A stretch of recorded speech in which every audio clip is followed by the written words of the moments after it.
Hello and welcome to Good Game, the show for gamers by gamers. I'm Bajo. And I'm Hex. If you like aliens, conspiracy theories and G-Men, then we've got you covered this week with the Bureau XCOM Declassified. Jesus Christ, we're under attack! Take cover! Sam Fisher sees green in Splinter Blacklist.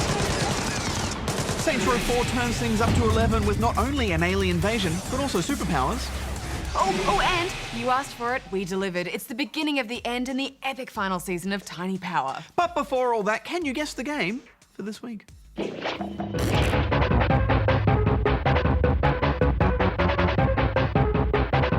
Hey, go read the news. Okay. Good game. Minecraft creator Marcus Notch Pearson has announced that he has stopped development on his ambitious game 10 to the Sea. Notch claimed he had put the project on hold back in April due to creative difficulties, but decided to completely cease work on it to focus on smaller scale games. A group of fans plan to take the idea and make their own game out of it, but won't be using the name or any of Notch's work. An update posted to the Age of Empires online support page, which has now been removed, appeared to reveal that Microsoft plans to shut down its Games Windows Live service as of July 1st, 2014. Age of Empires Online would be shut down permanently if the service closes. How this may affect other Windows Live games is currently unknown. MechWarrior Online developer Piranha Games has raised over $100,000 for cancer research from sales of a special in-game mech. The Sarah's Jenna mech, which grants a 10% XP boost per match played, is dedicated to 5-year-old Sarah Parries, who died from inoperable brain cancer in May. We are at war. We now face an opponent from beyond our world. They have technology decades beyond what we possess. I give you new orders. Survive, adapt, win. Welcome to XCOM. XCOM is back with the Bureau, and frankly, it's got a pretty tough act to follow after last year's excellent Enemy Unknown. The Bureau XCOM Declassified takes us back to the very origins of the XCOM program in 1962, putting us in the shoes of Special Agent William Carter moments before the alien invasion. What the hell? But thankfully, Cold War paranoia has prepared America well for an all-out invasion. And you soon find yourself stationed inside the Bureau, and from there you'll head out on missions to fight off the extraterrestrial menace. I love the combat in this game, Hex. It's a bit like Mass Effect. You pick 2 other agents for your squad, choosing from engineers, commandos, recon, and support classes, all of which have a bunch of special abilities and perks that you're going to need to make use of to survive. It is much more strategic than Mass Effect though, isn't it? I mean, you can't just run and gun your way through levels, and your squad mates won't auto-use their abilities. So you have to regularly switch into command mode to slow time to a crawl and plan your attack. It's really satisfying to issue out a big list of orders and then watch as they're executed and decimate an enemy squad. Friendly and enemy AI is generally solid too. Your men will stay in cover and dodge grenades and usually help each other out if someone goes down, while enemies work together to give each other boosts and try to flank you. Commander, are you okay? I thought this was a great middle ground between that kind of turn-based and real-time combat. It's a nice strategy evolution, and it certainly feels like XCOM. And part of that comes to the fact that if an agent goes down and you don't revive them quickly, then that's it, they're dead. They cease to be. Well, unless you reload your last checkpoint, which I'll admit is exactly what I did most of the time. Yeah, I totally did that too, and it's actually a pretty weak permadeath mode because obviously you can't let the main character Carter die. Also, while you're still free to name and customize your soldiers, the options are pretty limited. You can choose a few different perks as you upgrade them or change the color of some of their clothes, but that's about it. Fashion. Well, there are those backpacks you can equip agents with, which give them a particular boost. I liked it mostly because it made them look like Ghostbusters. I think fans will be really disappointed that there aren't any research projects to do or autopsies that unlock new tech, and there's no base building at all really, which is a shame. The Bureau itself is just a hub to wander around and have boring conversations with people between missions. There are some pretty lame side missions scattered around too, which felt like busy work. It just lacks that depth that the series is known for. Yeah, I agree. I would have liked a few more little decisions to make. You can pretty much do every mission offered to you, so you'll never have to make a call to save one city over another or anything like that. And there's no penalty for ignoring side missions. Yeah, I mean, that's one of the things I loved about Enemy Unknown, is that you always felt like you were making significant decisions, big or small, all the time, and there's just none of that here. Also, the story is a bit of a mess. I didn't mind that. I loved the slightly campy 60s vibe to everything, from the retro outfits and cars, to the chunky computers, to the way everyone's smoking all the time. It's like Mad Men meets Aliens. I loved the clothes and the hairstyles, and I even didn't mind the bit of slow walking with the world's first mobile phone. That's a solid copy, Carter. Understood. One thing I thought was really weird was how much they tried to make it seem like this all could have happened and then just been covered up. They kept talking about trying to keep everything a secret and making sure that the public didn't find out about this mass alien invasion. Yes, I know they didn't have social media back then, but someone probably would have noticed hundreds and thousands of people missing. Yeah, I think so. Possibly hundreds of thousands have been infected or exposed. It's getting harder and harder to keep the outsider threat under wraps.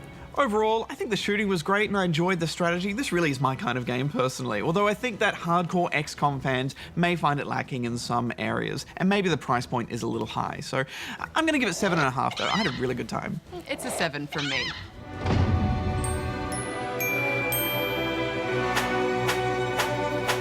There's a title called Arrow Flash, which is probably the reason I'm here today, but it's so obscure and nobody remembers it.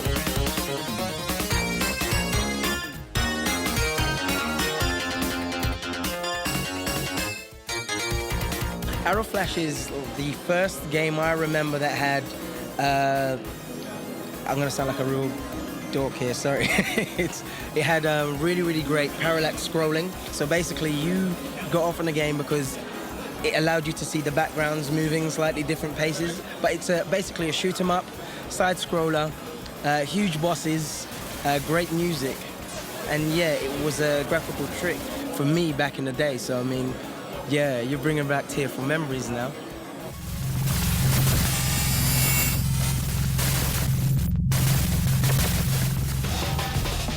Good game.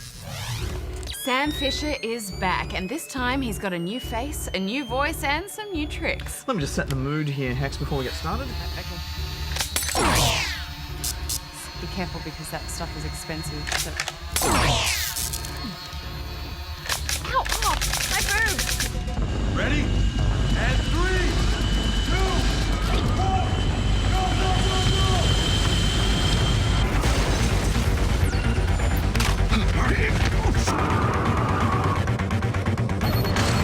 I need backup now.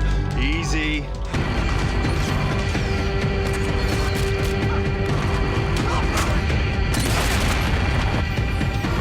Sam is part of a counter-terrorism unit called 4th Echelon. He was a part of 3rd Echelon, but they became corrupt, so they went to make the 4th one. Sam forms a team, and they're called into action by Madam President when a group calling themselves the Engineers start targeting US assets on the Blacklist. The Blacklist. And special thanks to Wikipedia for that information, because like most Tom Clancy games, it's quite hard to follow what's going on. DCS thinks they're responsible for coordinating the Blacklist attacks. We can take a commander alive. We could uncover plans for all of Blacklist. Picked a hell of a time to double down. Yeah, I was quite impressed with how complicated it was. I mean, they've managed to cram just about every kind of terrorism or military buzzword into one game. Guantanamo Bay, Benghazi, Screwed the agency in Benghazi and Chicago, so they've locked us out on this. Iran, We didn't prove Iran was involved with the Blacklist. bombs, nukes, chemical weapons. Bonus to make a chemical weapon. It's got it all. Let's meet the team. Sam Fisher, hardened covert ops specialist. This is his thinking face. He does that a lot. You burned every intelligence contact you've got. A natural gas tanker. A bunch of special forces teams got slaughtered. Sam?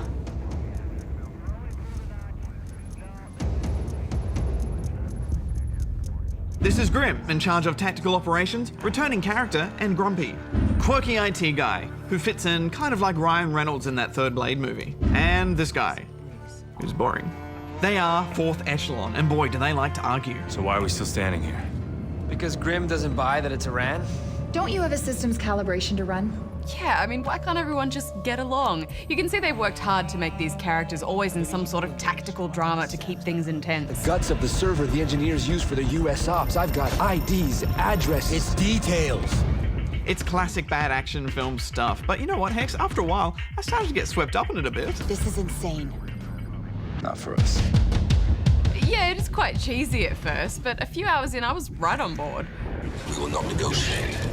You will not stop the Blacklist. I wasn't completely sold on the new Sam Fisher, though. I think the voice actor is okay, but I do miss Michael Ironside, who has voiced Sam in the past. What you want me to do? Finish the job, Briggs! I felt like with Conviction, the last game, they finally started to chip away at who Sam was, and we learnt more about him, and with that personal story with his daughter, and I feel like this is a step backwards in that respect. The good news is, even if you tune out on the story, this was a great Splinter Cell game. Yeah, something about this feels like that Splinter Cell we grew up with. It takes all those ideas and adds some new ones as well. Your main hub of operations is a plane, and while at first it does feel more like a box that shakes a little, it works well as a breather in between missions as you upgrade your gear and talk to the crew. One of these days I'm gonna get out of here, and everybody and their mother is gonna think I'm your sock puppet. The overall presentation of this game is slick, and along with objectives displayed up on walls, you'll also see story information projected at times, which is always visually interesting. They're mapping projected kill zones for an attack. Multiplayer is blended with single-player co-op and versus multiplayer, and it's by no means tacked on. We had limited access to the multiplayer features, but we were able to get a feel for it. Yes, let's talk about the co-op first. I'm glad it's so integrated now because I love sneaking about with a friend. Those barricades look like the best defensive position nearby. Some side missions are just simple wave modes.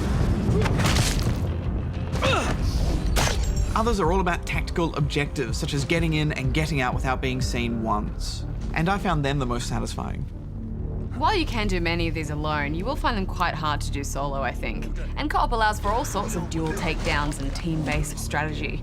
And teamwork is especially important in the return of mercs versus spies. Spies camp it up and try to take mercs down from the shadows. Bring them down. Mercs are geared up and interestingly put into first person. They do their best to outsmart them. And it all works so well too, as long as you have a team communicating well. But there's definitely good times to be had in all of the online modes, and they do make a nice break from the campaign. Back to the single player, I loved all the variety in locations. It's not just a bunch of boring warehouses, and you'll even be doing a bit of parkour here and there. There are a few fiddly bits to the cover system. This isn't funny, man. But mostly you don't have to worry about the controls, you just stay entirely focused on the really solid gameplay, seamlessly moving through the shadows, strategically taking out lights, and picking your moment to attack.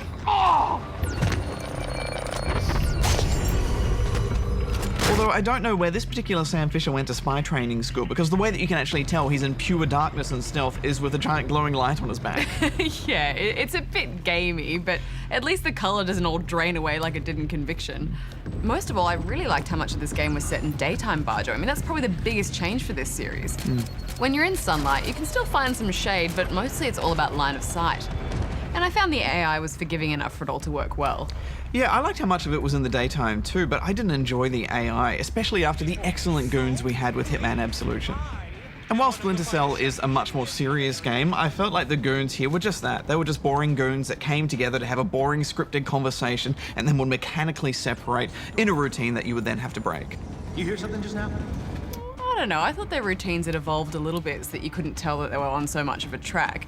Besides, isn't that what soldiers do when they're guarding something? They just walk from point A to point B? I did find that all the enemies, even dogs, were connected by some kind of powerful hive mind, though. What was that about?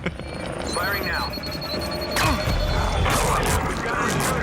Yeah, it all needs a bit more wiggle room with that stuff, doesn't it? A dog should not be able to pinpoint your exact location and then radio it to another guard to come and get you. I do like the hiding bodies really mattered, and I did feel a bit disrespectful though, picking up the bodies and throwing them about the place. May I introduce to you Body Throwing Simulator 2013. Gotta work a whole lot harder, yeah, till my dying day.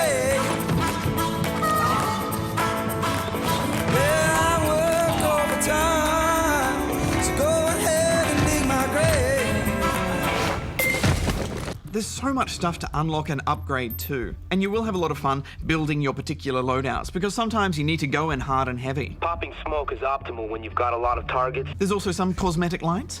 I was a fan of Topaz, personally. I did think that they could have had a bit more explanation though about all of these upgrades and what they actually did and meant. I really liked the crossbow. It was full of shock noise and EMP ammo. The weapons handle well too, and when you're forced to bring out a big gun in a fight, it's thrilling having that extra firepower.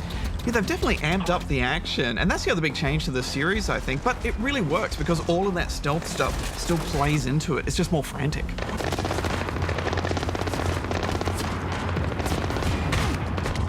The takedown animations are seamless too, no matter where you are. And you can do things like drop down on a goon, which fills up your execute bars, then immediately spend it on pre-marked targets. It means that Sam can clean up a room in the space of a few seconds.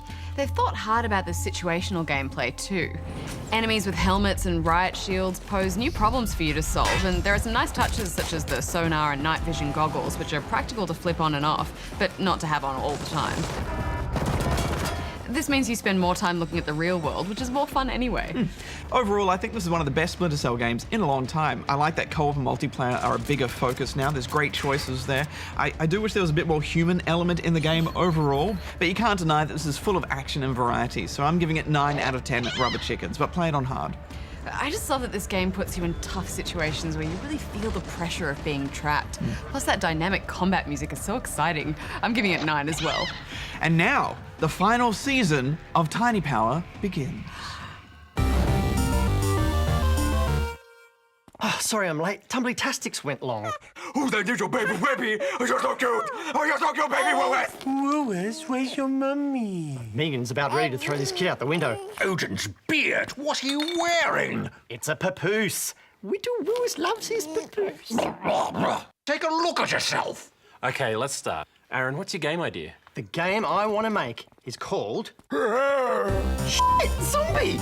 Aaron, for the last time, you can't say shit in the title. And not another zombie game, man. Jeez. No, actual zombie. It's the zombie apocalypse. Yes! Teabag, teabag, teabag, tea. Good game. Aaron and the gang will be back next week.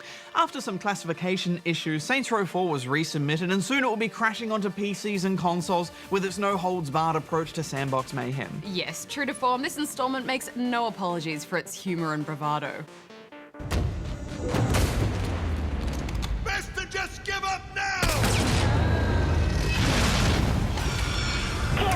He lost the nuke!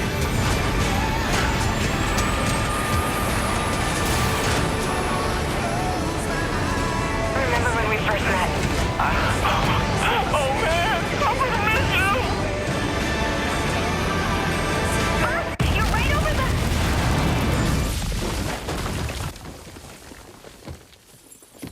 After that stellar intro, it's straight into character customization. You know, I think I spent about 50% of my gameplay time just happily in customization menus, Bajo. This game is still unmatched with the sheer wealth and wackiness of options it gives you, which is just great. The attention to detail is incredible. Playing around with all the colours, I think it took me half an hour just to pick a hairstyle. Really, for me, it was just straight to this. Yeah. Toad's Gangster. While I do mourn the loss of the zombie voice that we had in Saints Row 3, here you get to choose from 3 different female or male voices. I know my administration has raised some eyebrows over the years. Or simply go for Nola North. On the campaign trail, I said I was going to accomplish a lot of things. I could never say promise. Brilliant. Naturally, some of the cruder humour is still prevalent in some of the taunts, although I must say they're somehow a little less offensive when my French chick does it. You should be down here. Almost an act of feminism, maybe? Maybe that's a bit of a stretch, but I like where you're going with it. 5 years after the events of Saints Row III, you've been elected President of the United States. Though it turns out leading a country is a little more complicated than leading a gang. Well, here's the latest approval poll. We lost 20 points. We can get it back. They're at 20 points. I'll admit that's a little lower than anticipated. So you agree you have a problem? No, you do. You're the communications director. Fix this. Low polling numbers are the least of your worries, however, when suddenly aliens attack the country. Attack the president! I do love your spirit, my dear. You're promptly abducted and then thrown into a kind of Matrix-like simulation to keep you complacent as they exact their plan to take over Earth. I diddly eye, neighbor!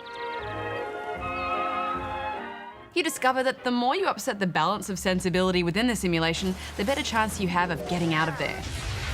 What the We don't use that kind of language here in Steelport. Yeah, basically if you cause enough chaos, you'll break the sim. And it's a brilliant premise for this destruction-driven gameplay. And what's even better is that since this is essentially the Matrix, it provides the opportunity for some physics-defying fun. I like where the devs' heads were at with this. How do we make our game more outrageous than the last? We turn our saint into a superhero. Similar to games like Prototype and Infamous, you're given the ability to essentially free run and scale buildings, which gives you a whole new way to make your way around the city and opens up new possibilities for shenanigans. Your regular Saints Row fare is still at the core of this game, though. Yeah, missions are structured around the various ways you can mess with the artificial environment and bring the aliens down from within. So you'll be doing things like taking down enemy-controlled points, generally causing damage, and taking over shops and facilities to make the simulated world your own. This is where things started to go downhill for me, and I'm sorry, but I have to have a little bit of a whinge.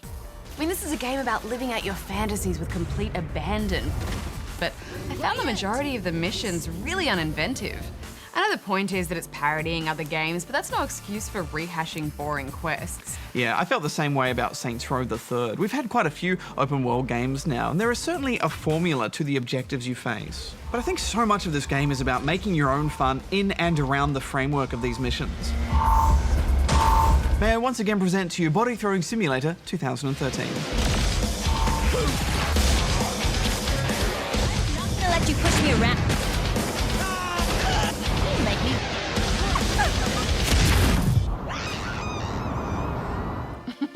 I know, and maybe I just don't share enough of your zest for life when it comes to open world shenanigans, Bajo, but there's only so much I can entertain myself around this boring shopping list of tasks. And so, here is a list of missions that I hate. Timed race missions, I'm pretty sure you only have to do that once. hacking missions, missions where you have to take down 5 of some sort of tower. Those kinds of missions are a pretty core element when it comes to open world games. You happily took down a zillion of those towers in Assassin's Creed Brotherhood. Well, exactly, I've done that before, I want to do something different. Any uninventive jumping puzzles? And before you say anything, I know I normally love jumping puzzles, but in games like Assassin's Creed, they're challenging and they make use of the movement system around detailed architecture, whereas here you're literally just bouncing from platform to platform. Missions where you just have to shoot the area around you. Say hello to Zinyak. But that's classic Saints Row. No, That's what Saints Row is. No, it's a lazy excuse for a quest. And my absolute hated chase and catch a glowing ball for no reason. Yeah, that one is totally silly. I'm with you on that one. Come to me, you little monster. The majority of these missions I have done before in other games in some form or another, but they've either been done better or just aren't good enough to be rehashed here. Incredible. Now where's the Batman? And the thing is, most of my favorite open world games like GTA or Sleeping Dogs have some killer story that pull you through and motivate you through all these objectives. But with Saints Row, the story is the least important element, really. It's just a bit of fun. And I'm not saying that it needs some complex emotional story. Obviously, that's not what this game is about. But I am saying that if that's not where your game's strength is, then you need to make sure that the missions are compelling and fun. Dinner is served. I will shoot you all down. But most of these were just a pain in the bum. No anal probes necessary. I understand what you're saying, but I do think you're being a little harsh. The series has always delivered on creating an open world environment where you don't have the kind of restrictions that more logical realms have. And I think they've done a good job of taking this even further. The superpowers are insanely fun to make use of. And when you add that element to the wealth of crazy customizables, the cars, you're fighting aliens, in my opinion, it's a recipe for fun. Yeah, I'm definitely not saying I didn't enjoy myself. I loved making my own playlist, and pretty much any song makes me feel like a badass when paired with this awesome pink buggy. I definitely prefer a smaller vehicle. Once I souped up this smart car, it was absolutely my favorite. They may not have the speed and muscle of a larger car, but oh boy, what a turning circle. You like your smart cars, don't you? Yeah, I do. They're zippy. And it's just something funny about putting a spoiler on it as well. I found the Super Sprint was so efficient though, and I'd often choose that over driving. It's just the easiest way to get from point A to point B. Plus the city is covered in these little data clusters everywhere, which serve as your upgrade points, so you need to be constantly grabbing those. When your stamina runs low, however, a quick phone call will materialize any car from your garage right there for you to drive. Once you're able to add NOS to your cars, driving certainly becomes a more appealing option as well. I have to say, this is one of the few games that really celebrates my careless driving, which I absolutely appreciate. Give me that bass. Give me that bass. if you a god, homie, I'm a non-believer. That sacrificial lamb, I'll turn that into a deeper. Watch, wrist rocking, I flip-flop up like cameos. I'm in a diamond lane, getting face. Hey, got that semi on my waist. Give me that face. And of course, you can always visit a plastic surgery clinic, or hack it in this case, to change your appearance. And you know what, Hex? Sometimes I just like to feel beautiful, so... Well, it is in the eye of the beholder after all.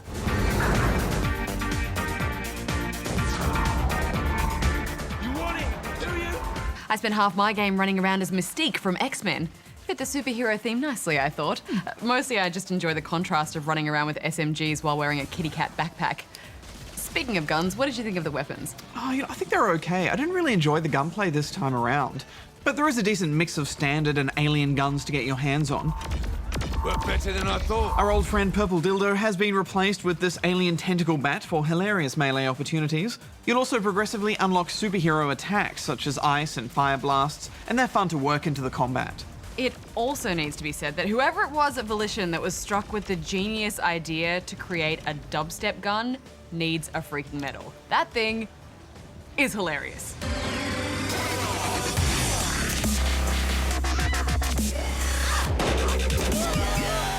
Yeah, it's really fun, isn't it? Every time it charges up, you feel like a walking movie trailer. And it's not just a gimmick, it's actually a really useful weapon. Man, and all the cars start bouncing and the people are overcome with the power of dubstep. It's brilliant. It's easily one of the best weapons I've ever encountered in a game. And this is exactly the kind of clever, self-referential humor that Saints Row does so well. Yeah, I think they mostly hit the right tone with the humor. There are moments where it gets a bit crude, but those are usually specific choices that you don't need to make anyway. Hey, Kinsey, you want to One criticism I'd like to raise is the way that the free running was designed. There is such a sense of freedom you get from those giant leaps. And once you unlock the ability to glide, things really open up for you. But other open world games design their environments to really complement the abilities that you have in the game. And here I just kept running into little ledges and walls, and it just totally broke the flow of my movements, and that was frustrating. Yeah, I noticed that as well. You almost just need to stick to bouncing and gliding as if the city was one big jumping castle. One last thing I think we have to mention is that after all the drama surrounding the classification of this game, the weapon of contention, the Anal Probe DLC, is still going to be available to Aussies. Yeah, I think the real issue was about the narcotics in the game, the alien drugs that gave you superpowers, and that's been changed for the Aussie release. And somehow this resubmission of the game has managed to, I guess, put the Anal Probe in some sort of context. Yeah, so good news for Anal Probe fans. If you really want it, you can pay for it, I guess. Well, what are your final thoughts, Bajo? I think the series may have peaked. We couldn't test out the co-op, and that's really where the fun is going to shine. So I'm going to give it a single-player score of 7.5 out of 10 rubber chickens. Yeah, I actually expected a lot more from this, so I'm giving it 6.5. Do a barrel roll. spin this ship, damn it? Good game. So did you guess the game for this week?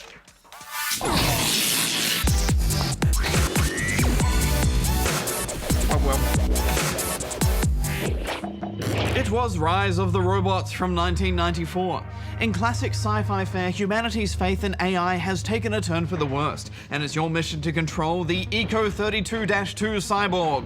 You battle your way through the facilities of ElectroCorp until you reach the supervisor, the brains behind all this mechanical mayhem. And it's our Guess the Game for this week, because over on Spawn Point, our show for younger gamers on ABC3, we have a whole episode dedicated to robots, even with some all-out robo-wars. As for what we'll be looking at next week, Diablo 3. Hex, I think you'll find we've already reviewed On console. Diablo 3. Oh, on console.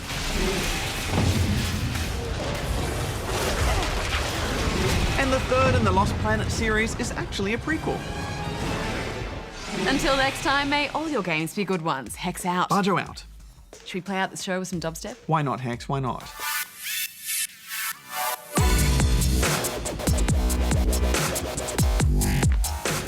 Drop the bass. Drop it. Drop it on the ground. You know it would be great if they just run this whole thing without the music?